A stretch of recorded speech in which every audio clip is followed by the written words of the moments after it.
Hello नमस्ते दोस्तों, मैं अभिनव केमिस्ट्री पर आपका बहुत बहुत स्वागत है बच्चों।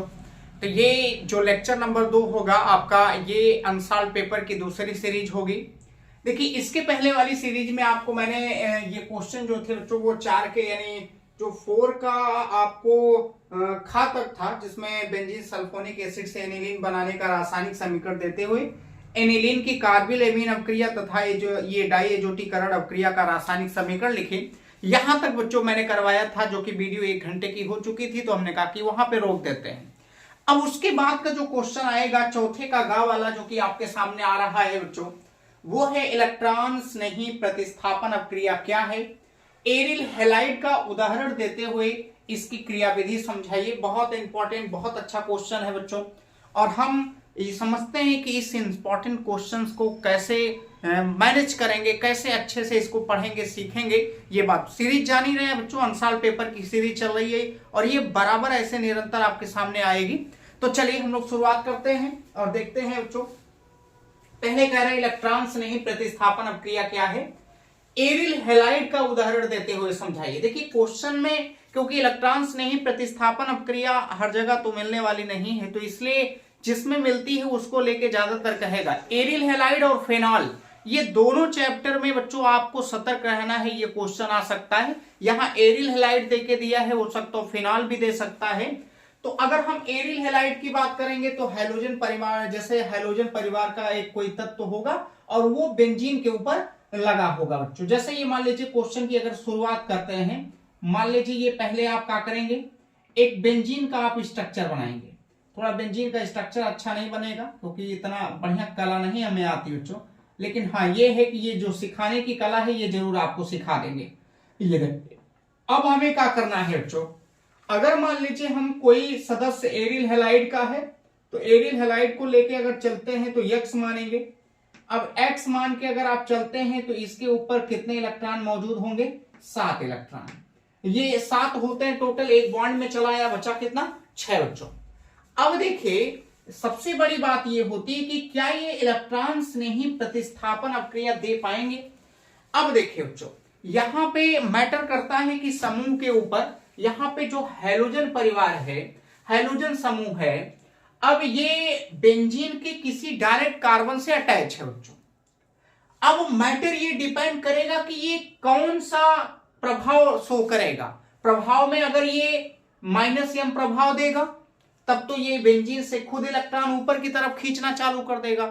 लेकिन अच्छी बात ये है कि ये जो हैलोजन परमाणु के ऊपर जो ये इलेक्ट्रॉन लगे हैं ये +m प्रभाव देंगे, और +m प्रभाव के कारण ये जो इलेक्ट्रॉन होगा वो बेंजीन से खींचने के बजाय बेंजीन को ऑलरेडी क्या करेगा, देगा। तो यानी हैलोएरीन में जो बेंजीन होता है वो इलेक्ट्रॉन स्नेही प्रतिस्थापन अपक्रिया बच्चों देते हैं। अगर ये देते हैं तो हम क्या करेंगे, इनको घुमाना स्टार्ट करेंगे। ये दोनों इलेक्ट्रॉन देखिए यहां आएगा। अगर ये दोनों इलेक्ट्रॉन यहां आएगा तो ये वाला, क्योंकि यहां आया डबल बॉन्ड बना तो 5 बॉन्ड हो जाएगा, इसलिए ये वाला बॉन्ड टूट के बच्चों इस कॉर्नर पे आएगा। जब इस कॉर्नर पर आएगा तो ये कुछ ऐसा स्ट्रक्चर बनेगा। अब देखिए ध्यान से, बहुत गौर से समझना है बच्चों। अब देखिए ये मैंने कहा ये आया, डबल बॉन्ड बना, ये टूट के यहां गया। डबल बॉन्ड बनाया तो यहां पे जो X होगा, X के ऊपर 4 इलेक्ट्रॉन तो होंगे, लेकिन एक पॉजिटिव चार्ज आएगा क्योंकि एक इलेक्ट्रॉन कम हुआ, और यहां जो चार्ज आ गया वो कैसा आ गया, नेगेटिव। यहां पूरा ये सेफ बॉन्ड है आपका, यहां भी पूरा सेफ बॉन्ड है। अब क्या होगा कि अगर हम मान लीजिए ये माइनस इधर आएगा तो ये पाई बॉन्ड यहां चला जाएगा। ध्यान देना, ये माइनस यहां उतरा तो ये पाई बॉन्ड यहां, तो ये अगर आप यहां पे घुमाओगे तो यहां जिधर बॉन्ड जाएगा उधर नेगेटिव चार्ज, बॉन्ड इधर गया तो यहां नेगेटिव चार्ज, यहां का हो जाएगा पॉजिटिव बच्चों। अब ये पॉजिटिव और नेगेटिव एक का बना लेंगे, बॉन्ड बना लेंगे, तो ये बॉन्ड बनेगा कुछ ऐसा हो जाएगा। देखिए यानी यहां पे आपको देखने के लिए जो मिलेगा वो हो गया नेगेटिव चार्ज यहां आ गया, और हाई जब ये बॉन्ड घूम के बच्चों इधर आया माइनस, तो यहाँ प्लस, ये माइनस प्लस यहाँ का बन गया होगा बॉन्ड। ये ऑलरेडी पहले से बॉन्ड है, और यहाँ डबल बॉन्ड X के ऊपर यहाँ पे 4 इलेक्ट्रॉन ऑलरेडी हैं, और ये आपका लग गया है एक ठो क्या बच्चों, प्लस। अब जैसे आप इधर से यहां आए, फिर ये नीचे गया, फिर ये इधर घूम के आया, तो ये कहां घूम के जाएगा, ऊपर। अब ये घूम कर बच्चों इस कॉर्नर पे आएगा, जब यहां आएगा तो यहाँ पॉजिटिव चार्ज और यहाँ का आ जाएगा नेगेटिव चार्ज। अब जैसे ये नेगेटिव चार्ज आएगा देखिए ये कुछ ऐसा बनेगा, ये यहाँ पे आपको देखे बेंजीन का अच्छा स्ट्रक्चर नहीं बन रहा है बच्चों, लेकिन तब भी कोई बात नहीं, हम लोग प्रयासरत रहेंगे, करते रहेंगे, निरंतर करेंगे। ये बना एक और बेंजीन का स्ट्रक्चर। अब जैसे ही बनेगा यहां ये ऊपर गया बच्चों तो माइनस यहाँ प्लस, माइनस प्लस यहां भी एक बॉन्ड, यहां ऑलरेडी पहले से बॉन्ड, यहां चार्ज हो गया माइनस। अब ये देखिए डबल बॉन्ड ऊपर एक्स, 4 इलेक्ट्रॉन लिख लिए गए और यहां का आ गया बच्चों प्लस। अब जैसे ये आएगा, जब ये माइनस यहां उतरेगा बॉन्ड बनाने के लिए तो ये बॉन्ड जहां से आया था वहां कहां चला जाएगा पुनः वापस। अब ये बॉन्ड ऊपर गया होगा तो यहाँ नेगेटिव, यहाँ का हो गया पॉजिटिव, नेगेटिव पॉजिटिव, यहाँ एक बॉन्ड बनेगा और ये बॉन्ड आपका देखिए ये तैयार हो गया बॉन्ड बच्चों। ये आपका एक बॉन्ड यहां हो गया, ये सॉरी बच्चों यहां बॉन्ड है ऑलरेडी, एक बॉन्ड यहां, एक बॉन्ड यहां, और ये जो माइनस आया था बच्चों अब ये देखिए ऊपर गया तो यहाँ पे आपको जो ये प्लस माइनस बना होगा, जो इलेक्ट्रॉन लिए थे वो वापस दे दिए और ये स्ट्रक्चर बन गया। तो इनमें इससे सीखने के लिए क्या मिला बच्चों? सीखने की सबसे बड़ी बात ये मिल रही है कि मैंने कहा इलेक्ट्रॉन्स नहीं प्रतिस्थापन अपक्रिया अगर ये दे पाएंगे तो इसका मतलब ये होगा कि यहां हम लोग देखेंगे क्या आर्थो और पैरा पे इलेक्ट्रॉन घनत्व तो बढ़ा। अगर आर्थो पैरा पे इलेक्ट्रॉन घनत्व बढ़ रहा है तो इसका मतलब ये बहुत आसानी से इलेक्ट्रॉन्स नहीं प्रतिस्थापन अपक्रिया दे सकते हैं। देखा जाए बच्चों, अब अगर हम मान लीजिए ओवरऑल इन्हें हाइब्रिड कक्षक बनाए, कक्षक सॉरी बच्चों जो हाइब्रिड स्ट्रक्चर अगर इसका बनाएंगे तो ये लगभग अगर हम मिलाते हैं देखिए तो यहां से एक हाइब्रिड स्ट्रक्चर बनेगा। मान लीजिए हम सबको मिला लेते हैं, ये जो आपके सामने आ रहा है ये अगर हम बच्चों सबको मिलाएंगे तो एक स्ट्रक्चर हम और बना रहे हैं देखिए आपके सामने।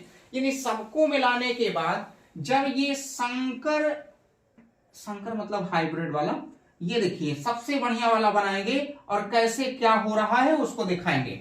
ऊपर बच्चों यहाँ प्लस है, यहाँ बॉन्ड बना, इसका मतलब अगर हम मान लीजिए यहाँ एक्स लगा लिए तो एक्स लगाने के बाद देखिए इसके ऊपर यहाँ पे बच्चा का आया स्लाइड पॉजिटिव आया है और यहाँ डबल बॉन्ड था। अब इसको हम डॉटेड लाइन से और पूरा अगर मिलाएंगे तो इसके अंदर ये पूरा डॉटेड लाइन से ही आपको ये पूरा घूमता हुआ दिखेगा बच्चों, ये इस तरह से। अब इतना होने के बाद बच्चों अब आप समझिए ध्यान से कि जब ये घूम के आया तो यहाँ कैसा चार्ज है नेगेटिव, यहाँ डेल नेगेटिव, ऊपर पॉजिटिव है यहाँ डेल नेगेटिव हो गया। अब देखिए फिर यहाँ डेल नेगेटिव हो गया, यहां आएंगे तो यहाँ पे भी डेल नेगेटिव हो गया। तो हम अगर इसके सापेक्ष देखेंगे तो ये हमारा आर्थो हुआ और ये हमारा क्या हुआ पैरा। तो हम कह सकते हैं कि इस स्ट्रक्चर में ये हेलोनियम आयन बना और हेलोनियम आयन बनने के नाते ये आर्थो और पैरा पे इलेक्ट्रॉन का घनत्व तो बढ़ गया। यानी अगर हमें लिखना होगा तो लिखेंगे कि यानी हेलोनियम आयन बनने के कारण यहाँ पे यानी ये आपको आर्थो तथा पैरा पर इलेक्ट्रॉन घनत्व अधिक होने के कारण ये अच्छी इलेक्ट्रॉन्स नहीं प्रतिस्थापन अपक्रिया दे सकती हैं। तो ये क्वेश्चन रहेगा, यहां लिखेंगे कि हेलोएरिन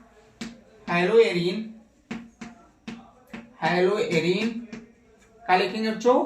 हेलोएरिन, ये क्या पढ़ेंगे इसको? हेलोएरिन में प्लस एम प्रभाव का मतलब क्या होता है? मेसोमेरिक प्रभाव। क्या होता है? मेसोमेरिक, जो कि ये इंडक्टिव इफेक्ट से क्या होता है? प्रभावी होता है। हेलोएरिन में प्लस एम प्रभाव के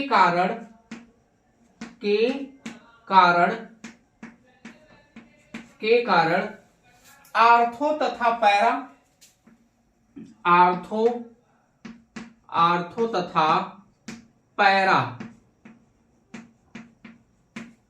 तथा पैरा पर इलेक्ट्रॉन घनत्व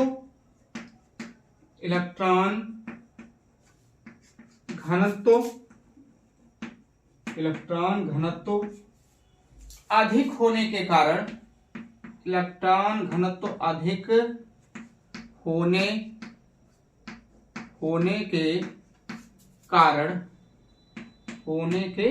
कारण ये आसानी से इलेक्ट्रॉन स्नेही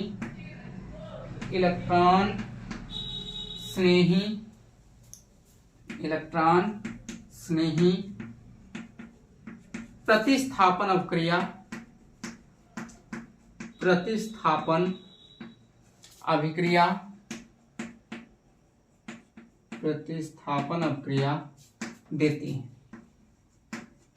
देते हैं। तो ये बात आप अगर आपसे आता है, ये अभी कितना आपने लिखा, इलेक्ट्रॉन स्नेही प्रतिस्थापन अभिक्रिया क्या है उसको समझाने के लिए केवल क्वेश्चन, क्योंकि उदाहरण किसको लेके समझाना था, हैलाइड। यहाँ कभी कभी फिनॉल भी देके कर सकता है, तो फिनॉल में भी, और ये ज्यादातर आप देखिए हाइलोनियम आयन बना, यहाँ पे ये बच्चा हाइलोनियम आयन बन रहा है, इसके ऊपर प्लस, अगर हाइलोनियम आयन बन रहा है तो इसका मतलब ये बहुत आसानी से इलेक्ट्रॉन स्नेही प्रतिस्थापन अभिक्रिया दे सकती है। अब यहाँ पे अगर आप देखेंगे, अगर मान लीजिए कोई इलेक्ट्रॉन स्नेही आता है, इलेक्ट्रॉन स्नेही के ऊपर मान लीजिए हरदम, क्योंकि आप जानते हैं कि इलेक्ट्रॉन स्नेही के ऊपर कैसा चार्ज होगा, पॉजिटिव, तो अगर इलेक्ट्रॉन स्नेही के ऊपर पॉजिटिव चार्ज है तो वो वहीं पे जुड़ेंगे जहां पे क्या होगा, नेगेटिव होगा, अर्थात जहां पे इलेक्ट्रॉन घनत्व अधिक होगा। तो अगर हमें कहीं भी इलेक्ट्रॉन स्नेही की बात आएगी तो हम कह सकते हैं कि ये इलेक्ट्रॉन स्नेही, देखिए यहाँ ये आर्थो पोजीशन पे जुड़ सकता है, यहां पे इधर आप जाके आर्थो पोजीशन पे जोड़ सकते हैं, और ये इलेक्ट्रॉन्स ने यहाँ पैरा पोजीशन पे भी जाके का हो सकती है, जुड़ सकती है। तो बहुत आसान था, कुछ नहीं था बच्चों। मैंने कहा पहले इसका आप रेजोनेंस स्ट्रक्चर बनाइए, रेजोनेंस स्ट्रक्चर बनाने के बाद देखिए उसमें क्या हाइलोनियम आयन बना, हाइलोनियम आयन अगर बन रहा है तो साफ सीधी बात यही है कि इलेक्ट्रॉन बेंजीन से लेने के बजाय हम बेंजीन को दिए, और अगर बेंजीन को दे रहे हैं तो प्लस यम प्रभाव होगा, प्लस यम प्रभाव के कारण ही आर्थो और पैरा पर जो इलेक्ट्रॉन घनत्व होगा वो अधिक हो जाएगा, और अगर आर्थो पैरा पे इलेक्ट्रॉन घनत्व अधिक हुआ बच्चों तो इलेक्ट्रॉन्स ने ही प्रतिस्थापन अभिक्रियाएं बहुत आसानी से ये दे सकते हैं। तो ये मैंने अभी क्या आपको समझाया, ये केवल समझाया प्रतिस्थापन अभिक्रिया क्या है। अब हम इसकी क्रियाविधि भी आपको बताएंगे, तब तक इसका आप स्क्रीनशॉट लीजिए, इसको मैं थोड़ा सा हटाऊंगा और उसके बाद इसकी हम आपको तुरंत क्या बताएंगे, क्रियाविधि, क्योंकि ये आपको 3 नंबर का क्वेश्चन पूछा गया है बच्चों। तो अब बारी है बच्चों किसकी, अब आपके क्रियाविधि की बारी है। देखिए, और क्रियाविधि भी इसकी बहुत आसान है, कुछ करना नहीं है बच्चों, क्योंकि अब पता हो गया तो आप समझ सकते हो आसानी से। मान लीजिए हम अगर उसको लेके क्रियाविधि अगर इसकी बताते हैं बच्चों, क्या ले लेते हैं, ये देखिए हेलोएरिन, हेलोएरिन लेके अगर हम क्रिया, मान लीजिए ऊपर एक्स लगा है और ये इलेक्ट्रॉन हो गए, थोड़ा बच्चा स्पेस कम पड़ रहा है, समझ जाना, यहाँ पे ये हेलोएरिन। अब ये मान लीजिए मैंने यहाँ पे पाई बॉन्ड बना लिया। अब हम देखेंगे आर्थो पोजीशन पे, पहले क्या मैंने अभी आपको बताया था कि इसमें क्योंकि प्रभाव कौन सा है, प्लस एम प्रभाव के कारण अच्छा खासा ये इलेक्ट्रॉन्स नहीं प्रतिस्थापन अभिक्रिया देंगी। तो ये पहले हम किसके, यानी पहले आर्थो पोजीशन पे, अगर हम आर्थो पोजीशन पे दे रहे हैं और अगर हमें ये मान लीजिए हाइलोनियम आयन बनेगा, क्या बन रहा है बच्चों, हाइलोनियम आयन बनेगा, तब तो ठीक है, और अन्यथा ये हमारा जो मामला होगा वो गड़बड़ होगा। अब देखिए हम, मैंने कहा यम प्लस एम प्रभाव के कारण इलेक्ट्रॉन इस तरफ घूमेगा, अगर ये घूमेगा तो ये तोड़ के कहां बॉन्ड आएगा, यहां, और जैसे ही ये इधर आएगा डबल बॉन्ड बनाएगा। तो ध्यान देने वाली बात ये बच्चों कि यहाँ पे हाइलोनियम आयन बन रहा है, और हाइलोनियम आयन का ही तो इंतजार था। यहाँ डबल बॉन्ड होते ही एक्स के ऊपर ये जो आपका 4 इलेक्ट्रॉन है और 1 प्लस, ये इसी को तो हाइलोनियम आयन बोलेंगे। और ये आप देख पाएंगे अगर, तो ये इसका मतलब जैसे माइनस हुआ, ये प्लस वाला यहाँ, यानी माइनस वाले से प्लस वाला जुड़ गया। अब जुड़ा तो ये एक यहाँ पे H जुड़ गया बच्चों, और एक यहाँ पे आपको क्या जुड़ गया, E जुड़ गया। समझ गए बात को, ये आपको जो बना है यहाँ पे प्लस आ गया हाइलोनियम, इसका मतलब आक्रमण हुआ, और अच्छा खासा आक्रमण हुआ। अब देखिए अगर मान लीजिए आगे जाना चाहते तो ये कभी कभी क्या होता है कि आप पूरा घूम सकते हो, ऊपर से इधर आए, यहाँ पाई बॉन्ड टूटा, ये नीचे जाएगा, फिर ये ऊपर जाएगा। तो हम इतना नहीं घूम रहे हैं बच्चों, आपको इतना, आपको भी नहीं घूमना है। आप सीधे क्या करिए कि अगर एक, देखिए एक फंडा याद रखते चलिए कि अगर एक इलेक्ट्रॉन नहीं जुड़ रहा है तो दूसरा बाहर भी निकलेगा। अब ये जो कार्बन था, ये कार्बन ई को जुड़ा, तो ये एच वाला जो बॉन्ड होगा ये टूट के किधर आ जाएगा, इधर। जब ये बॉन्ड टूट के एच वाला इधर आएगा तो ये जो बॉन्ड बना था ये कहां चला जाएगा, ऊपर। अब ये ऊपर गया होगा तो फिर ये वही चीजें हो जाएंगी, देखिए, यानी यहाँ पे प्यारे बच्चों, ये आपका जब ये बॉन्ड टूट के इधर आया तो ये ऊपर गया तो यहाँ डबल बॉन्ड बन जाए। क्यों? ये बॉन्ड टूट के इधर आ गया, ये जो बॉन्ड ऊपर से आया था, बॉन्ड बनाया था, ये ऊपर चला गया। ऊपर गया तो सिंगल बॉन्ड X, और ये आपके 6 इलेक्ट्रॉन देखिए फिर पुनः हो जाएंगे, और ये टूट के इधर आ गया तो यहाँ देखिए डबल बॉन्ड ये हुआ, और ये जब ये टूट के आया होगा, कार्बन खींचा होगा इलेक्ट्रॉन को, तो H प्लस के रूप में कहा निकल गया होगा? बाहर। और यहाँ पे आप देखिए E आके जुड़ गया है, इलेक्ट्रॉन से नहीं जुड़ गया आपका, और यहां से जो H प्लस था वो कहां निकल गया? बाहर। तो E प्लस के रूप में आया, तो ये भी तो इलेक्ट्रॉन से नहीं था बच्चों, ध्यान देना, ये भी किस रूप में आया? इलेक्ट्रॉन से नहीं। ये मैं लिख दे रहा हूं, इलेक्ट्रॉन स्नेही के रूप में आया। अब यहाँ पे एक इलेक्ट्रॉन नहीं आया, तो यहाँ अगर आप देखेंगे दूसरा इलेक्ट्रॉन नहीं कहां निकल गया? बाहर भी निकल रहा है। ये भी अपने दिमाग में रख के चलना होगा। दूसरी बार हम आक्रमण, ये आप समझ गए, ये किस पे आक्रमण हुआ? आर्थो पर। ये कहा भैया जो ई आके जुड़ रहा है, ये किस पर आके जुड़ रहा है? आर्थो पोजीशन पे बच्चों जुड़ा है। हो सकता है ये पैरा पे भी जुड़ सकता है। अब पैरा पे अगर देखा जाए पहले, अगर वहां भी हाइड्रोनियम आयन बनेगा तो इसका मतलब काम हमारा सही है, और नहीं बन रहा है तो इसका मतलब मामला गड़बड़ है। और तुम लोग को ऐसा पढ़ाई ना कर रहे हो पेपर के दौरान भी। बच्चा, हमारे जो बच्चे पढ़ते हैं, जो ऑफलाइन हमसे पढ़ रहे हैं, वो बच्चे बहुत जान लीजिए लापरवाही में चल रहे हैं, और लापरवाही बर्दाश्त नहीं होती है। तो इसलिए तनी लापरवाही से दूर रहिए और पढ़ाई के समय में पढ़ाई पे फोकस करिए। चलिए, अब ये मान लीजिए हम अटैक करवाएंगे किस पर बच्चा? हम मान लीजिए पैरा से, यहां तो आर्थो से हुआ, यहां मान लीजिए किससे? पैरा से। अगर पैरा से भी करवा रहे हैं और यहाँ पे प्यारे बच्चों अगर हाइड्रोनियम आयन बनेगा तो इसका मतलब सही है, अन्यथा गलत होगा। चलिए, अब यहाँ बनाने का मतलब है कि मैंने कहा ये यहां से घूमना पड़ेगा तुम्हें। तुम यहाँ आए नीचे, डबल बॉन्ड बनेगा। ऊपर हाइड्रोनियम आयन, तो ये टूट के यहाँ आ जाएगा। ये टूट के यहाँ आया तो एक बार घूमना पड़ेगा, बाद में ये आक्रमण कर पाएगा। तो ये कुछ ऐसे पहले बना होगा प्यारे बच्चों। ये आप यहाँ आइए, ये देखिए ऊपर double bond, hydronium ion already बना, और ये 4 इलेक्ट्रॉन और एक ठोका लगा हुआ है, देखिए प्लस। अब ये टूट के यहाँ आया होगा तो यहाँ का हुआ माइनस। अब माइनस होने के बाद यहाँ बॉन्ड बनी गया है, ये बॉन्ड आपका सुरक्षित, और ये भी। जब ये आया होगा तो ये वाला जब इधर आएगा इलेक्ट्रॉन, तो ये बॉन्ड टूट के इस कोने पे आ जाएगा। अब जैसे इस कोने पे आया होगा, यहाँ पे इलेक्ट्रॉन्स नहीं जाके जुड़ेगा। देखो ये जो यहाँ पे मैंने जोड़ा बच्चों, ये यही चीज मान लो फिर से मैं लिख रहा हूँ, यहाँ भी है देखो E प्लस। अब जैसे ये माइनस आएगा तैसे ये जाके यहाँ क्या करेगा? जुड़ेगा, आक्रमण हो जाएगा, और आक्रमण होने के बाद ये कुछ ऐसा बनेगा, और ये बना आपका डबल बॉन्ड, और यहाँ हो गया देखिए X। 4 इलेक्ट्रॉन थे वो 4 रहेंगे, यहाँ पे चार्ज आपका प्लस, और ये नीचे यहाँ पे अगर आप देखेंगे तो यहाँ E भी आके जुड़ गया है, और क्या जुड़ा हुआ है? H। और हाई जब इधर आया होगा माइनस तो यहाँ प्लस, ये सुरक्षित बॉन्ड, ये तो जुड़ तो गया बच्चा, हाइड्रोनियम आयन भी बन रहा। मतलब ये कहा है मामला गंभीर नहीं है, सही है। अब हमें आगे अगर लेके जाना होगा तो इस बॉन्ड को हम इधर भेज देंगे, ये बॉन्ड इधर चला जाएगा। देखिए क्या कह रहा हूं बच्चों, अब हम क्या करेंगे, इस बॉन्ड को इस कोने पे भेजेंगे, यहाँ माइनस, यहाँ का हो जाएगा प्लस। ध्यान से समझना अच्छे से। अब जैसे इतना करेंगे, या ऐसा भी हो सकता था कि अगर हम मान लीजिए इस बॉन्ड को हम यहाँ उतारेंगे तो ये बॉन्ड टूट के कहाँ भाग जाएगा? ऊपर। क्या कि हाई जो कार्बन है, कार्बन जब ये अपना बॉन्ड देखो यहाँ उतारेगा बच्चों, तो ये जैसे ही बॉन्ड उतरेगा यहाँ H प्लस के रूप में कहाँ निकल जाएगा? बाहर। और जब ये यहाँ जाएगा बॉन्ड बनाएगा तो हाई वाला बॉन्ड टूट के कहाँ आ जाएगा? यहाँ पे आ जाएगा। सीधी सीधी बात है। तो यहाँ पे आप बॉन्ड बनाओगे तो ये कुछ ऐसे बॉन्ड बनेंगे। यहाँ पे H निकल गया, यहाँ बचा का है अब E लगा, और यहाँ पे देखिए ये सुरक्षित बॉन्ड बच्चों, ये बॉन्ड आ गया तो एक बॉन्ड यहाँ देखिए बन गया। मैंने कहा ये ऊपर टूट के गया तो यहाँ का आ गया होगा माइनस, और डबल बॉन्ड देखिए X के ऊपर 4 इलेक्ट्रॉन और यहाँ का लगा हुआ है प्लस। अब ये माइनस जैसे ही यहाँ उतरा होगा ये कहाँ भाग गया होगा? ऊपर। और जैसे भागा होगा ये आप H प्लस यहाँ से देखिए, यहाँ मैं सीधे सीधे कह दे रहा हूँ कि H प्लस कहाँ निकल गया है? बाहर। और ये आपका दिख तो रहा है ना, तो एक बार आगे बना रहा हूँ बच्चों संभल के, नहीं दिखेगा इसके बाद, रुके रहिए। अच्छा चलिए, इतना कोई बात नहीं, यहां तक दिखेगा।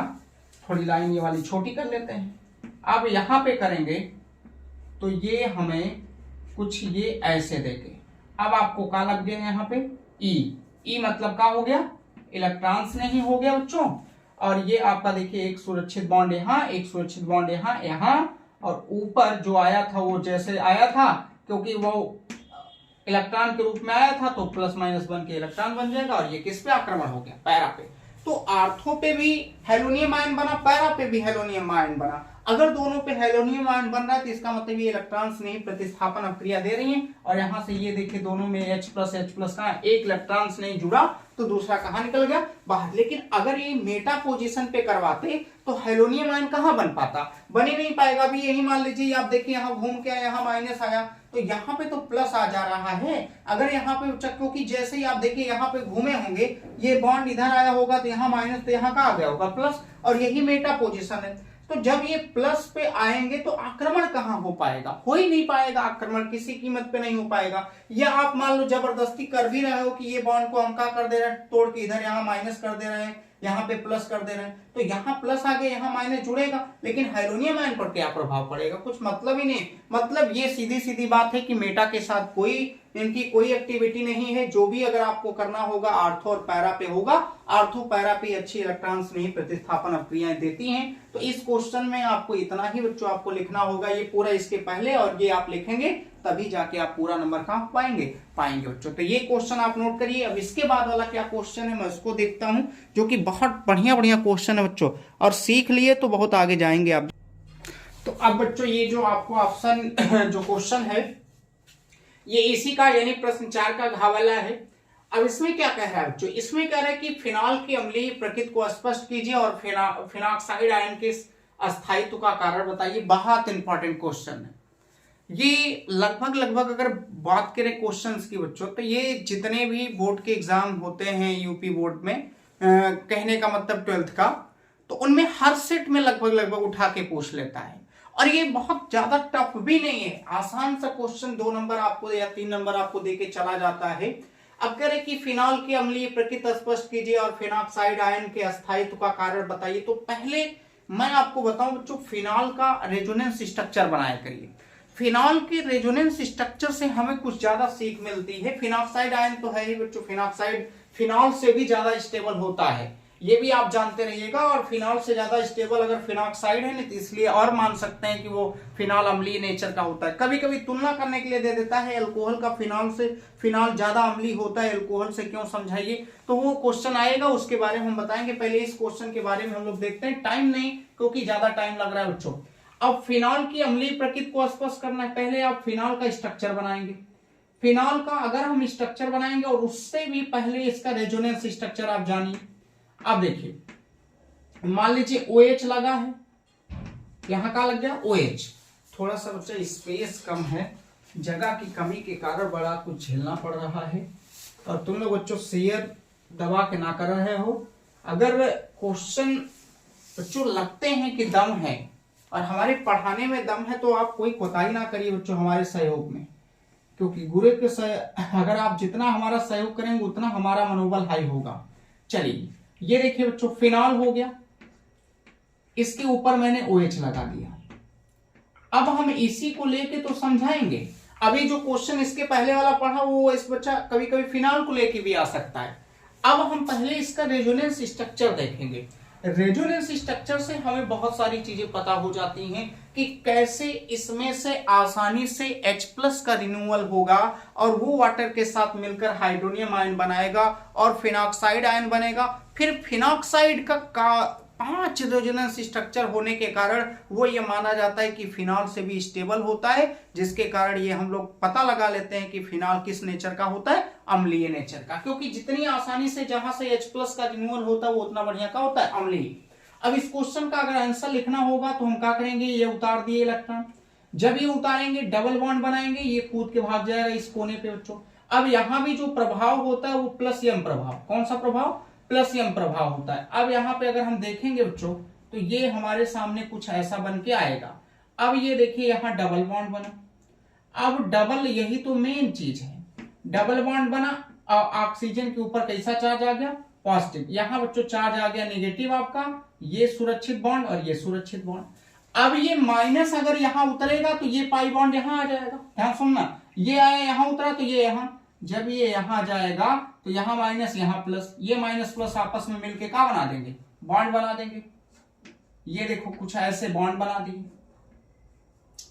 अब यहां पे ये देखिए डबल बॉन्ड OH, यहां पे चार्ज कैसा प्लस, ये नीचे आया माइनस, मैंने कहा ये बॉन्ड इधर आया घूम के तो यहाँ प्लस और ये माइनस बॉन्ड बन गया। अब ये सुरक्षित बॉन्ड है।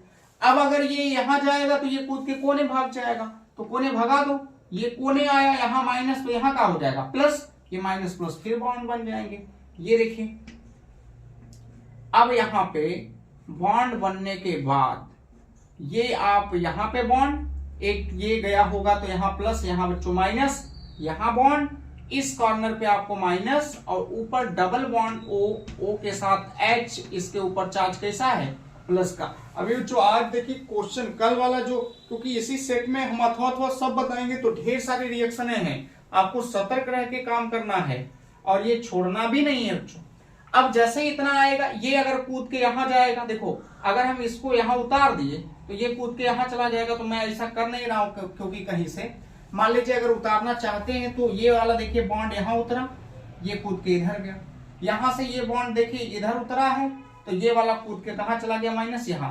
अब ये माइनस अगर आप यहां उतार रहे हैं तो ये वाले कूद के जहां से आए थे वहां कहां चले जाएंगे वापस, और वापस गए तो उनको ये बन जाएगा। देखिए अब यहां पे ये जैसे बनेगा, एक बॉन्ड यहां, एक बॉन्ड यहां और एक बॉन्ड यहां, ये जो ऊपर से आए थे जहां से जैसे आए थे वो वैसे चले गए, हमें कोई दिक्कत और परेशानी नहीं हुई और ये फिर ये बन गए। अब इनमें 5 रेजोनेंस स्ट्रक्चर किसके बने फिनॉल के, और ये माना जाता है कि जिसकी जितनी ज्यादा अनुनादी संरचनाएं होती हैं बच्चों वो उतना ज्यादा स्टेबल होता है। तो ये 5 फिनॉल की अनुनादी संरचनाएं बन रही उससे स्टेबल है। लेकिन यहां हमें अम्लीय प्रकृति स्पष्ट करना, तो एक बार समझना कि हम अगर अनुनादी संरचनाओं की बात करें तो ये हमारी दूसरी है, ये हमारी तीसरी अनुनादी संरचनाएं हैं, ये हमारी चौथी अनुनादी संरचनाएं। अगर हम देखें तो दूसरे तीसरे चौथे में ऑक्सीजन के ऊपर पॉजिटिव चार्ज आया।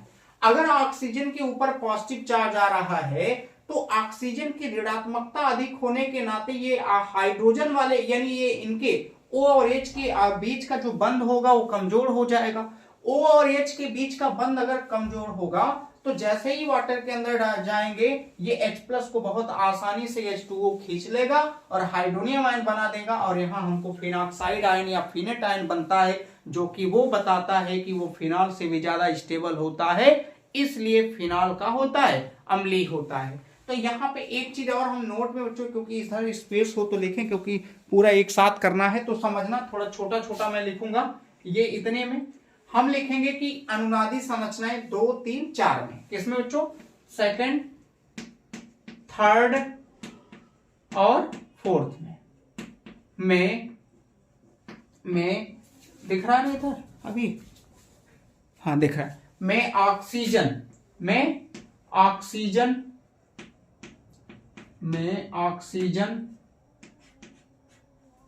ऑक्सीजन पर पॉजिटिव चार्ज के कारण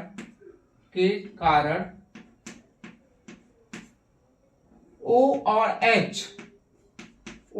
H के बीच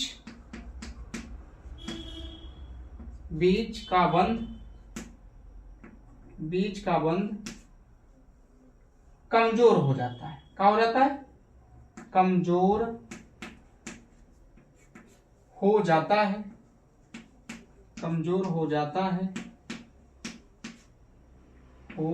है जिससे H+ का आसानी से क्या हो जाता है, रिन्यूअल, जिससे H+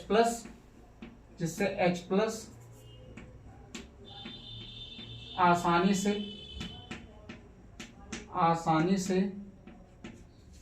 H2O के साथ हाइड्रोनियम आयन बना लेता है,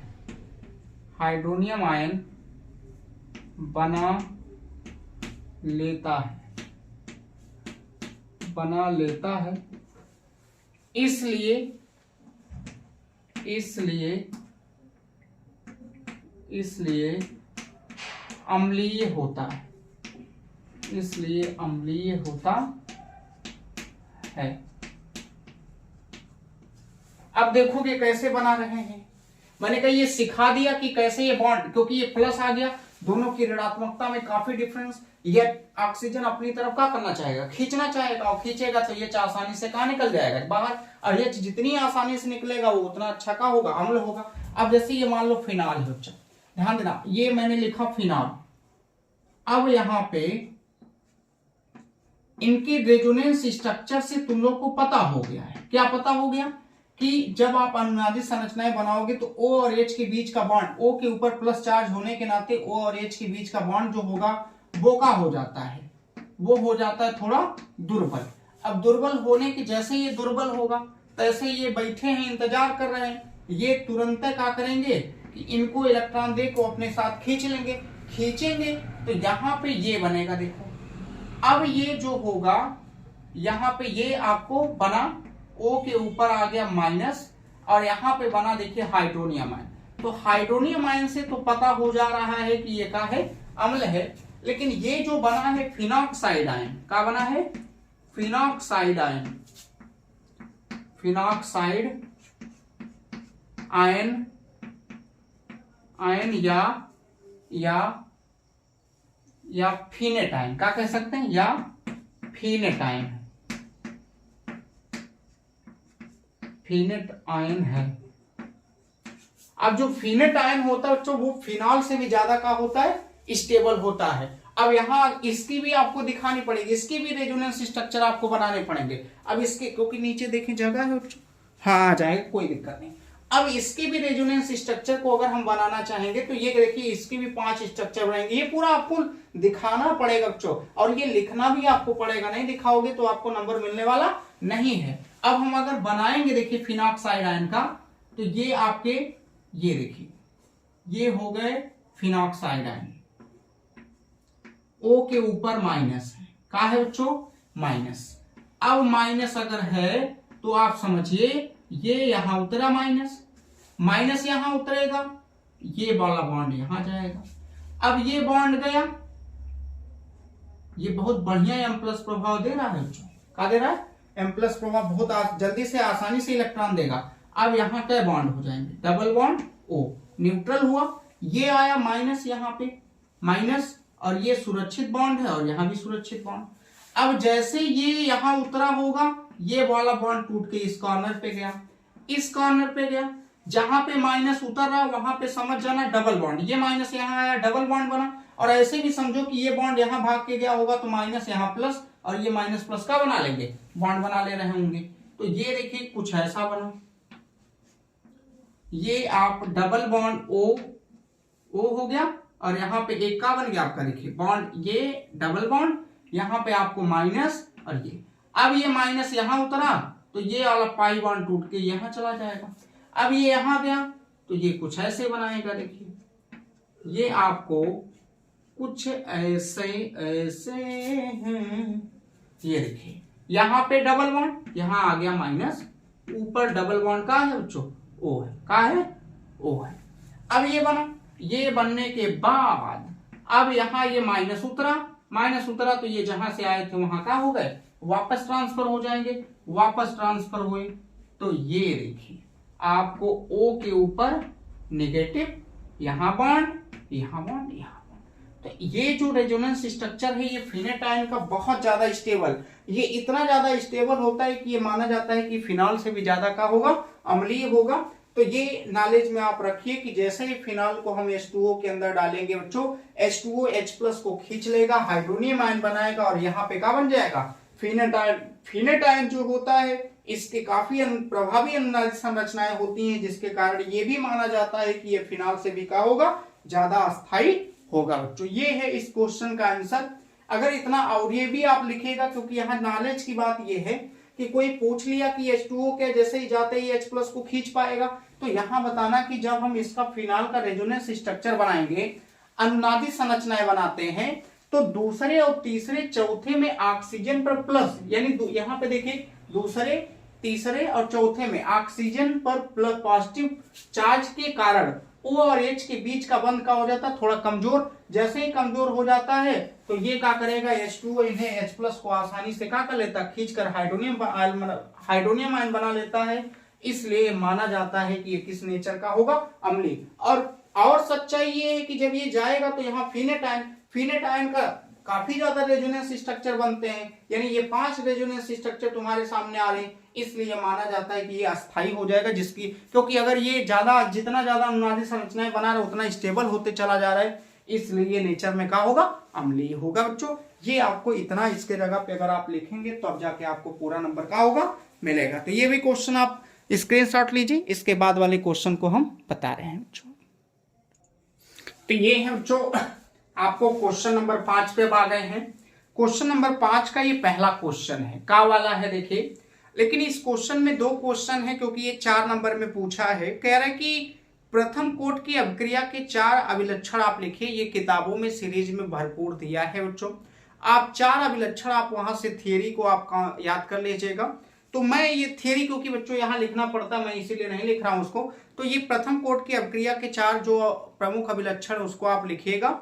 हाँ, आगे कह रहा है कि एक प्रथम कोट की अभिक्रिया की अर्ध आयुकाल 60 मिनट है। कितने समय में अभिक्रिया 90% पूर्ण होगी, समय पूछ रहा है। ये क्वेश्चन है, आधा क्वेश्चन है, क्योंकि आधा क्वेश्चन मैंने कहा कि इसमें प्रथम कोट की अभिक्रिया के 4 प्रमुख अभिलक्षण लिखिए, लेकिन वो मैं नहीं लिखा हूं। और आपको अगर बच्चों ये जैसे देखना भी होगा क्वेश्चन सब, ये देखिए राजीव का आपके सामने है, का है अंसाल पेपर का, ये पहला सेट मैं सॉल्व करवा रहा हूं। ऐसे मैं जितने सेट है सभी को सॉल्व करवाऊंगा। आपका मतलब ये जो बच्चा बिल्कुल नहीं पढ़ा होगा, अगर वो भी लेक्चरों को देख लेगा जो आप लगातार पढ़ेंगे अब, तो वो समझ जाओ कि आपका कल्याण हो जाना है। तो कल्याण के लिए पढ़िए, क्योंकि समय आप जब तक अब नहीं पढ़े तो अब कब पढ़ोगे, लेकिन कुछ नहीं पढ़े तो भी कुछ पढ़ेंगे। चलिए, तो ये है चीजें। क्वेश्चन में क्या कह रहा है, आसानी से लगा देते हैं। एक प्रथम कोट की अभिक्रिया का अर्ध आयुकाल 60 मिनट है। कितना आसान है बच्चों क्वेश्चन ये। अगर हम इसके सॉल्यूशन की बात करेंगे तो ये सबसे आसान है। प्रथम कोट की अभिक्रिया के लिए अर्ध आयुकाल का जो समीकरण होता है बच्चों, वो याद रखिएगा 0.693, यानी 0.0 ये होता है 0.0693 और बटे T1 कितना होता है, 2 होता है बच्चों। ये आपका कहा जाएगा समीकरण हो जाएगा। ये इसको सॉल्व करेंगे। देखिए बच्चों, 1 मिनट पानी वानी पी ले बच्चों। तो ये बड़ी मेहनत के साथ बच्चों काम करना पड़ता है, तनी ध्यान दिया करिए बच्चों। इसीलिए कहते हैं ना कि शेयर और किया करिए। देखिए कितनी मेहनत लग रही है। हाँ बच्चों, तो क्या दिया है, ये तो प्रथम कोट की अभिक्रिया के लिए बच्चों अर्ध आयुकाल है। तो अर्ध आयुकाल 60 मिनट, मतलब T1/2 का मान दिया है। अगर हम इसको आगे बढ़ाएंगे बच्चों, तो ये हमें K बराबर यानी 0.693 और बटे यहाँ जो टाइम दिया वो कितना दिया, 60 में। मिनट में ही रहने देते हैं, अगर जरूरत पड़ी तो सेकंड में आप बदल लीजिएगा, मिनट में ही मैं रहने दे रहा हूं बच्चों। ये मिल गया इतना। अब आगे क्या कह रहा है, कह रहा है कितने समय में अभिक्रिया 90% पूर्ण हो जाएगी, यानी कितने समय में। तो पहले देखिए, हर समय किसी भी क्वेश्चन को सॉल्व करिएगा, प्रारंभिक सांद्रता हम कितना मान के चलेंगे, 100% बच्चों। वो कह रहा है कि कितने समय में 90% भाग पूर्ण होगा। तो पूर्ण होने की जब भी बात करिए वो समझ जाइए कि उतना उत्पाद है, और उत्पाद में मैंने कितना, वो कह रहा पूर्ण हो गया है 90%। तो a बराबर 100 है, x बराबर 90 है, तो a माइनस x का मान अगर निकालेंगे बच्चों, तो यहाँ 100 माइनस 90 बराबर कितना मिल जाएगा, 10% हमें ये मिलेगा। अब हम लगाएंगे प्रथम कोटि का समीकरण, और प्रथम कोटि का समीकरण होता है k बराबर, थोड़ा k वो अच्छा नहीं बन रहा है, समझ जाना जी, k बराबर 2.303 और बटे t, और यहां हो जाएगा log 2d⁻10, और यहां होता है क्वेश्चन में a/a-x। ये आप पढ़े हो बच्चों। अब हम क्या करेंगे कि रखते चले जा रहे हैं, t का मान निकालना है तो t को हम यहाँ पक्षांतर कर देते हैं, और या कुछ गुणा भाग अगर करना चाहे, k का मान वहां दिया रख सकते हैं। देखिए इसको समीकरण 1 मान के हम ये समीकरण का पहले रख लेते हैं। तो k या t का यहां गुणा कर दीजिए, तो t बराबर 2.303 और बटे k, और यहां पे हो जाएगा log 2d⁻10। मान रखोगे a का मान 100 और a माइनस x का मान कितना है 10 है। अब रखेंगे 1 0 से कैंसिल, के का मान यहां रख देते हैं बच्चों, के का मान रखेंगे तो t बराबर 2.303 और बटे हो जाएगा कितना 0.693 और बटे 60 ये हो गया। और यहां आ जाएगा log 2 दी बेस 10 इंटू 10। अगर ये दोनों बराबर है तो इसका मान सदैव का कितना होगा 1, इसका मान 1 हो जाएगा। log 10 का मान 1 होता है बच्चों। अब यहाँ पे t बराबर 60 चला जाएगा ऊपर, तो 60 गुणे 2 ये हो जाएगा आपका 303 और बटे यहां अगर हम बात करेंगे तो ये हमको मिला है 0.693। अब ये जो आएगा ये भी आंसर आपका किस में आएगा मिनट में, क्योंकि मैंने सेकंड में बदला नहीं बच्चों। अब ये है बच्चों, इसके आगे आप सॉल्व कर लीजिएगा, गुणा भाग करना आसान है, कुछ नहीं। ये पॉइंट हटा दो, 3 अंक पे नीचे ऊपर है हटा दीजिए, हटाओगे तो 60 गुणे 23 ये और बटे यहां आ जाएगा 693। 3 से हम भाग दे सकते हैं, दे सकते हो, 3 दूनी 6, 3 त्रिका 9, 3 एका 9, 3 और 3 से भाग देंगे 3 दूना 26 हो जाएगा बच्चों। अब ये भाग जैसे दिए गए कुछ और भाग देके छोटा बड़ा कर लेना, जो आएगा वो आंसर आपका मिनट में। तो 20 गुणे 2303 और बटे यहां हो जाएगा 231, भाग देने के बाद जो आपका आएगा वही का हो जाएगा आंसर। तो ये कर लीजिएगा, आसान सा क्वेश्चन था। हाँ, 5वीं का खा वाला क्वेश्चन बढ़िया है अच्छा, ये आपको अच्छा क्वेश्चन है, इसको मैं बहुत अच्छे से बढ़िया से सॉल्व कराऊंगा। दूसरा मेरा फोन है नहीं कि बच्चों कैलकुलेटर चला के जल्दी से गुणा भाग करके टाइम लॉस होती है, इसलिए आप सीधे भाग दे लीजिएगा आसानी से और आपको आ जाएगा। वैसे जो इतने में तुम लोग माहिर हो चेक करने में। चलिए, तो ये क्वेश्चन आप स्क्रीनशॉट एक बार ले लीजिए, इसके बाद हम आगे चलते हैं बच्चों। अगला खा वाला क्वेश्चन देखिए इसका। ये बच्चों अगला आपका 5वें का खा वाला है, एक और धुरंधर क्वेश्चन आ गया। ये सब क्वेश्चन जानते हो बहुत आपको बेनिफिट पहुंचाएंगे बच्चों, आप जान लीजिए। जितने भी बच्चे अगर आप अनसाल पेपर देखते हो ना, अनसाल पेपर आप कुछ भी नहीं पढ़े, जितना आपको पढ़ाया गया अभी आप तक कुछ भी मान लीजिए नहीं पढ़े, लेकिन अगर इन अनसाल पेपरों को अगर आप सॉल्व कर लेते हो तो भी आप समझ जाइएगा कि आपको 80% नंबर लाने से नहीं कोई रोक सकता है। तो लेकिन पूरा ये आने चाहिए सभी, और ऐसे ऐसे क्वेश्चन है जो आपके सामने आएंगे, ये धुरंधर क्वेश्चन है जो आपको बहुत इंपॉर्टेंट हैं पेपर में आने के, ये आए हुए हैं पेपर में, आएंगे भी पेपर में, इसलिए इनको गौर से और ध्यान से आपको पढ़ना पड़ेगा। चलिए इस क्वेश्चन को लगाते हैं, आसान बनाते हैं इसको। कैसे आसान होगा देखा जाएगा। तो पहले सॉल्यूशन लिखें, सॉल्यूशन लिखने के बाद बच्चों देखिए दिया क्या है, मोल प्रति लीटर का दिया है, मोल प्रति लीटर। मोल प्रति लीटर किसका मात्रक होता है, मोलरता या सांद्रता होगी। अगर हम मोलरता और सांद्रता, क्योंकि हमें हो सकता हो जरूरत सांद्रता की पड़े और मोलरता, तो ये m या c बराबर हम मान लिए 0.00128 और मोल प्रति लीटर है। ये क्या है बच्चों, मोल प्रति लीटर। अगर हमें मोल प्रति लीटर से सेंटीमीटर क्यूब में, पहले इसको सही कर लेते हैं। सही करोगे प्यारे बच्चों तो ये आप इसको 1.028 और गुणे 10 की पावर -3 लिख सकते हैं कि नहीं लिख सकते। यहां 3 अंक आए तो -3।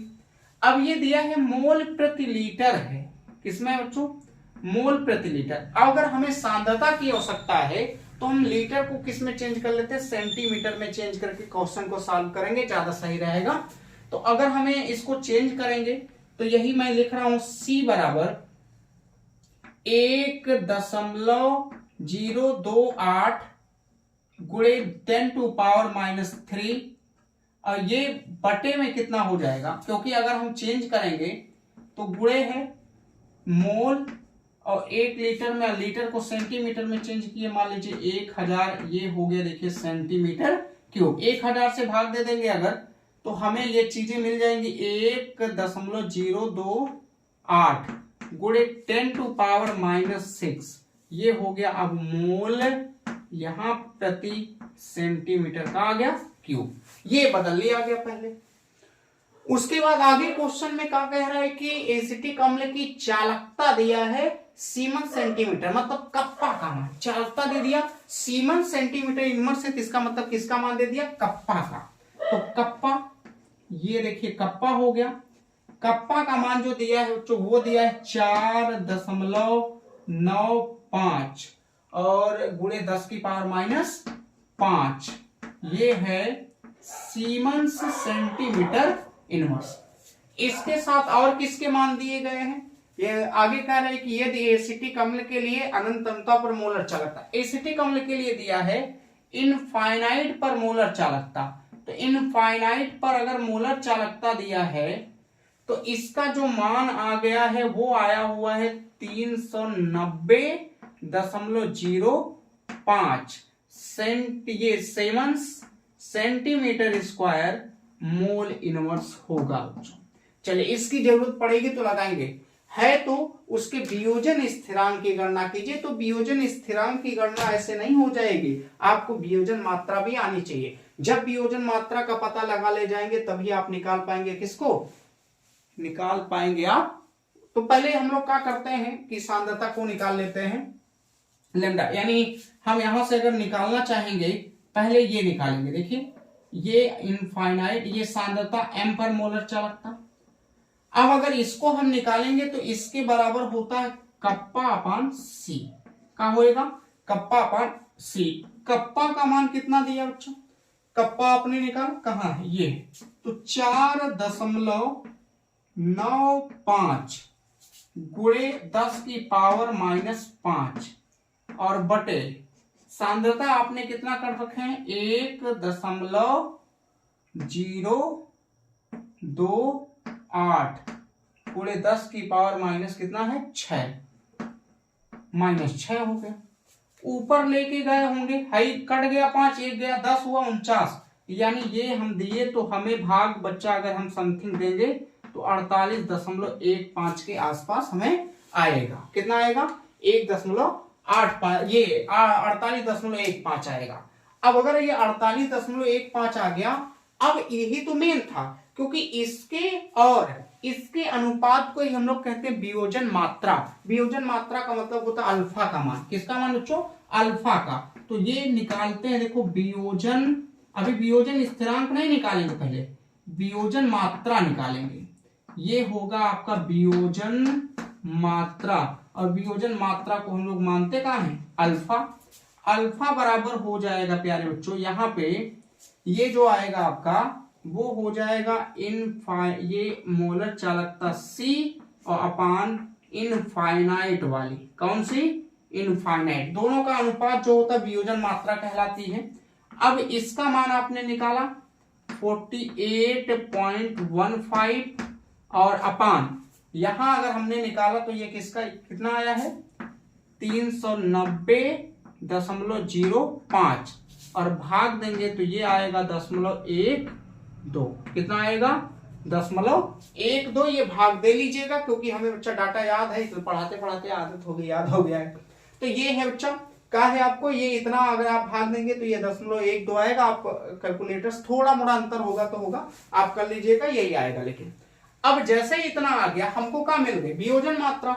वियोजन मात्रा के तुरंत मिलने के बाद हम अब वियोजन स्थिरांक निकाल सकते हैं। क्या निकालेंगे वियोजन स्थिरांक। अब निकालेंगे वियोजन स्थिरांक।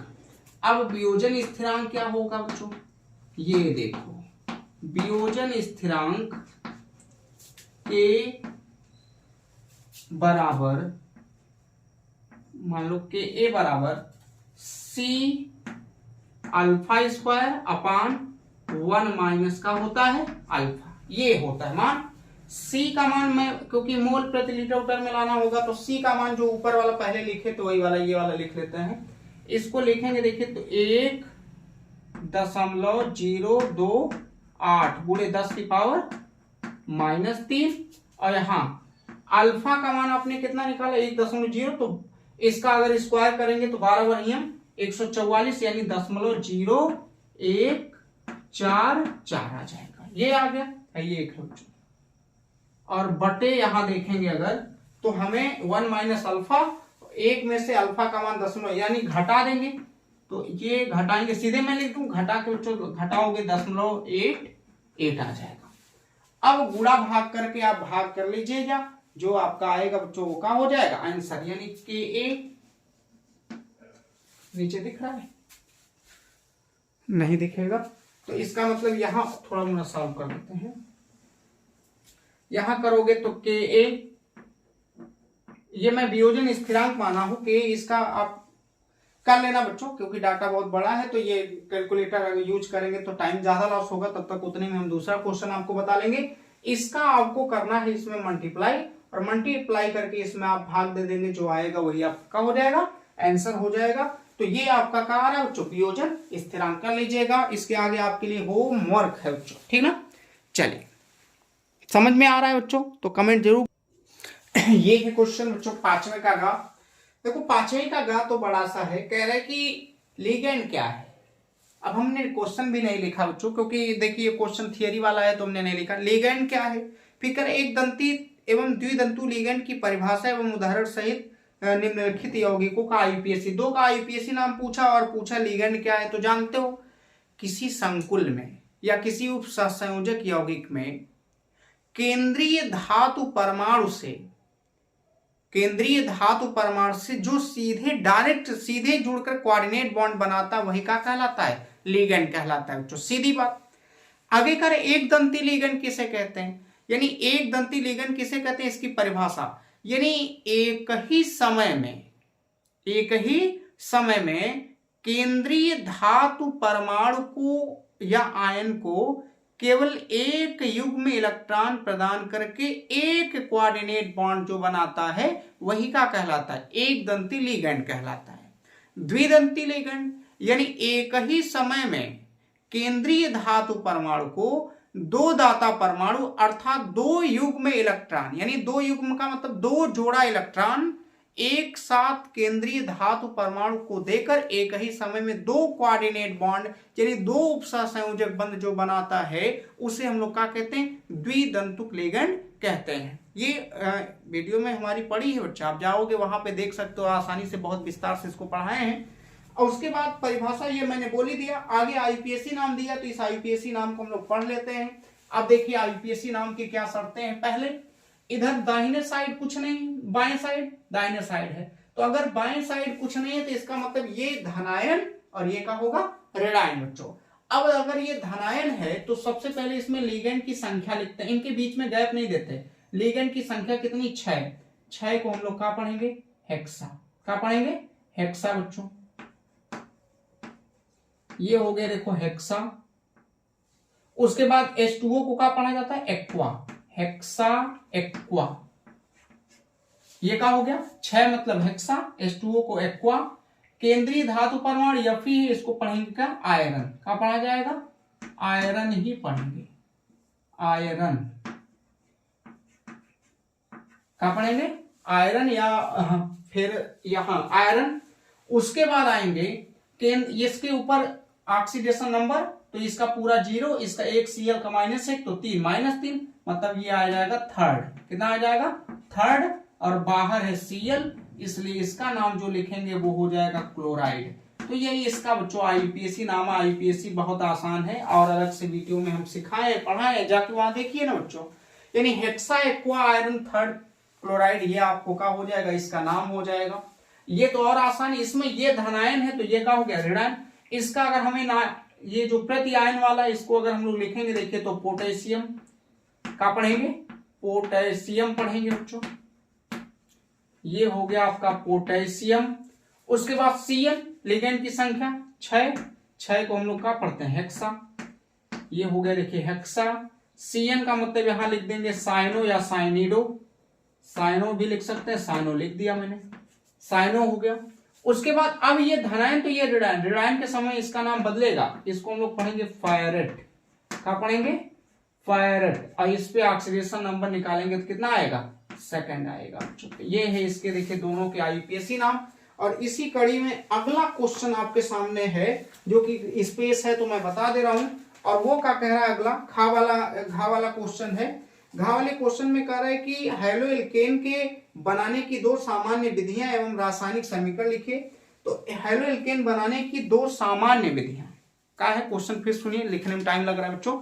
हमने कहा कि ये कार्य क्योंकि घाव वाला इसी समय ये मिटा के लिखना पड़ेगा, टाइम लगेगा, इससे बेहतर यही होगा कि बच्चों यहीं पे आपको बता दे। घाव वाले में कह रहा है कि हैलो एल्केनों के बनाने के दो सामान्य विधियों के रासायनिक समीकरण लिखिए तथा निम्नलिखित के साथ अभिक्रिया लिखिए। निम्नलिखित में क्या दिया है, KOH जो कि एल्कोहलिक है और दूसरा है AgOH। चलिए हम लोग हैलो एल्केन दो सामान्य विधियां, बोरोडीन हुंसडीकर अभिक्रिया में पढ़े होंगे। ये देखिए RCH2CH2 COOAg, सिल्वर का एक लवण ले लिया गया, इसका रिएक्शन हम लोग करवा रहे थे ब्रोमीन से। किससे? ब्रोमीन से। ये भी रिएक्शन बहुत विस्तार से बताए हैं, वो भी पायरीन की उपस्थिति में। जैसे ही कराएंगे हमें बन जाता है, देखो RCH2, यहां भी CH2 Br हो जाएगा। देखो बच्चों, bromo alkene plus CO2 gas और उसके साथ साथ आपका AgBr कहां निकल जाता है, बाहर। एक ये सामान्य विधि हो गई। और दूसरा इसका रिएक्शन PCl5 से करा देते हैं। किसका? हम लोग PCl5 से रिएक्शन करा देते हैं एल्कोहल की PCl5 से रिएक्शन कराओगे वहां बन जाएगा। एल्कोहल में अगर हम मानते हैं, मान लो RCH2OH, ये देखिए।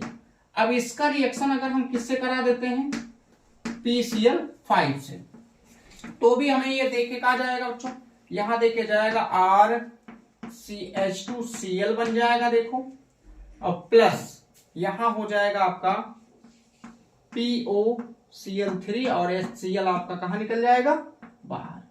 ये देखिए क्वेश्चन, दो हैलो एल्केन बनाने की ये सामान्य विधियां हैं। एक एल्कोहल का PCl5 से रिएक्शन करा दी और एक मैंने कहा बोरोडीन हुंसडीकर अभिक्रिया में इससे बना दी। अब अगर मान लो कोई प्रोडक्ट आप बनाना चाहते हैं तो R की जगह पे आप रख लीजिए, एल्किल समूह है बच्चों, मान लो रख के मैं बता भी दे रहा हूं। R की जगह पे अगर मैंने यहां CH3 रखा तो CH3CH2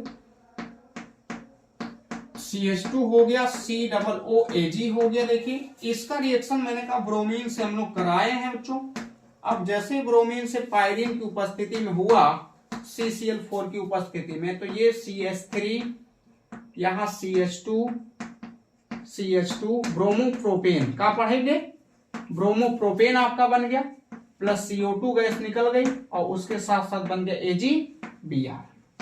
ये भी हो गया। यहां भी आप R की जगह पे बच्चों रख के कुछ बना सकते हो। R की जगह पे अगर मान लो हम रख दिए CH3 तो एथेनॉल हो गया। ये देखिए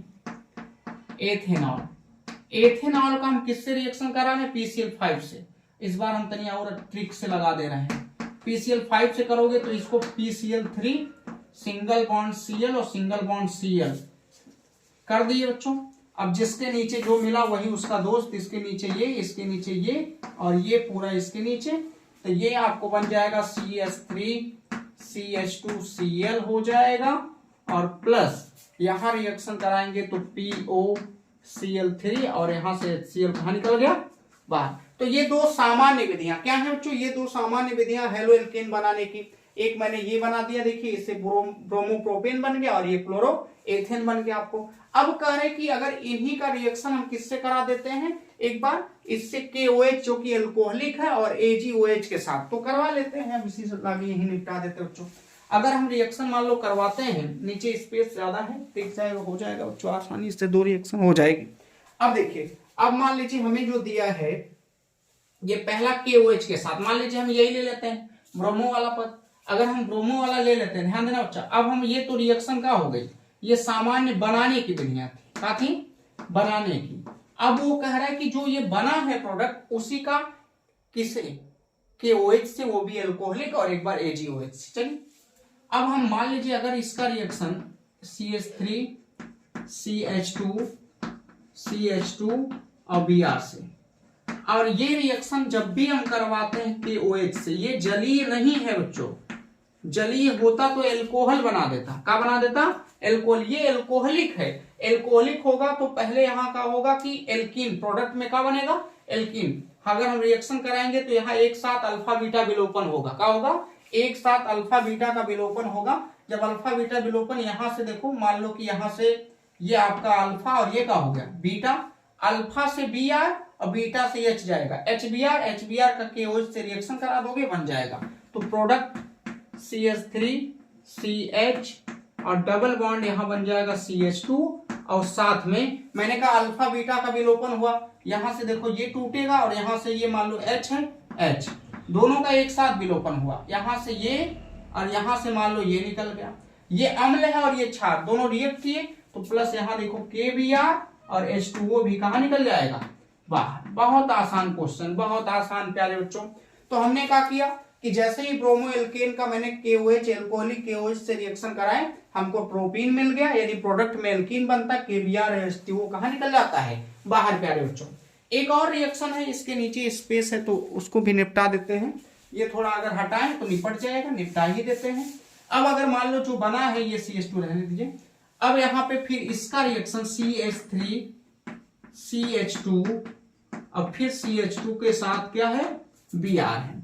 अब हम अगर इसका रिएक्शन जलीय AgOH से करा दिए, इससे AQ का मतलब जलीय AOH से कराओगे तो नया क्या होना है, ये पॉजिटिव है और ये नेगेटिव होगा, यहां से ये बॉन्ड तोड़ोगे तो ये Br लेके माइनस बनाएगा, HC के ऊपर प्लस, माइनस वाला इसके पास और ये माइनस वाला Ag के साथ चला जाएगा तो इस बार अल्कोहल बन जाएगा CH3CH2 और यहां हो जाएगा OH और आपको AgBr के फॉर्म में ये कहां निकल जाएगा बाहर, ये प्रोडक्ट तैयार।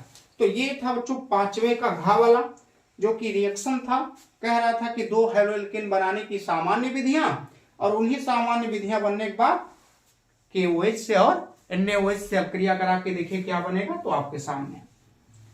तो हमें आशा है बच्चों ये चीजें आपको अच्छे से समझ में आ रही हैं, अगर समझ में आती हैं तो ज्यादा से ज्यादा शेयर लाइक सब्सक्राइब दबा के आपको करना है बच्चों, और मजा आए तो मजे के साथ आप पढ़ाई कीजिए, इंटरेस्ट, क्योंकि देखिए रसायन विज्ञान है, जब तक नहीं इंटरेस्ट आएगा तब तक कोई पढ़ने का मतलब नहीं। जैसे भोजपुरी गाना सुन ले तो बच्चा एक लाइन तुरंत याद हो जाता ना, वैसे इहो अच्छे से पढ़ोगे तो इहो का हो जाएगी, याद हो जाएगी।